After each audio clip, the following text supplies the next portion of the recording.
we've got our CO2 laser that, you know, this is DEKA is the name of the company that makes this. As you can see here, we've got our,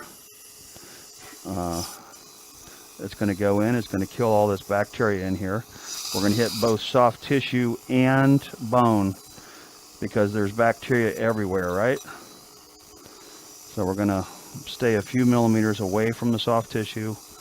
We want to make sure that we're having less issues of soft tissue invagination when we're going through healing. So if we go in, we kill, turn to the right just a little bit for me, bud. Thank you very much. That's excellent. So if we're now coming in here and we're killing all this bacteria internally, there's less chance of there being any problems post-operatively, especially with soft tissue, because we've now taken off that top layer of granulation of soft tissue here, the epithelium. So now you have less of a problem with soft tissue post-operatively. So we're going to go ahead and we're going to kill all this bacteria, take off, denude the epithelium here, suction. And now the deal is we're going to go in and we're going to kill all this bacteria internally. Suction. Thank you.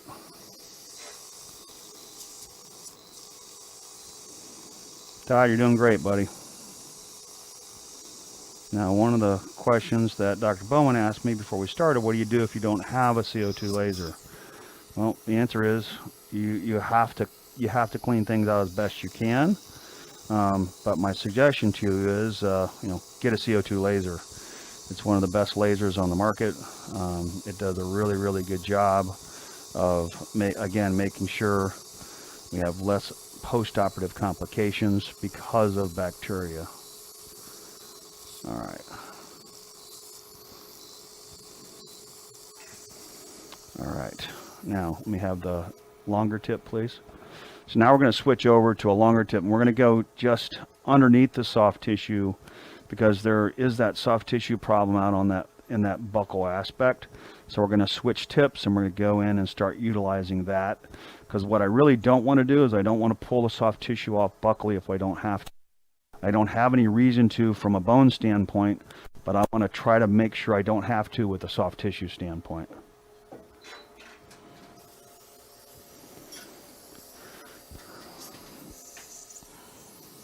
So Karen, there you go. Go just a little bit distal, China. There you go.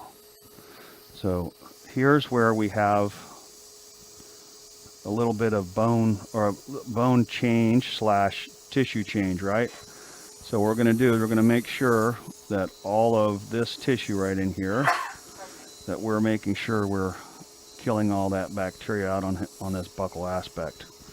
But then we also are going to go ahead and we're going to put a blank of our implant in place, and we're going to make sure that as we get ready to seat this implant, that we have the proper depth to our implant placement.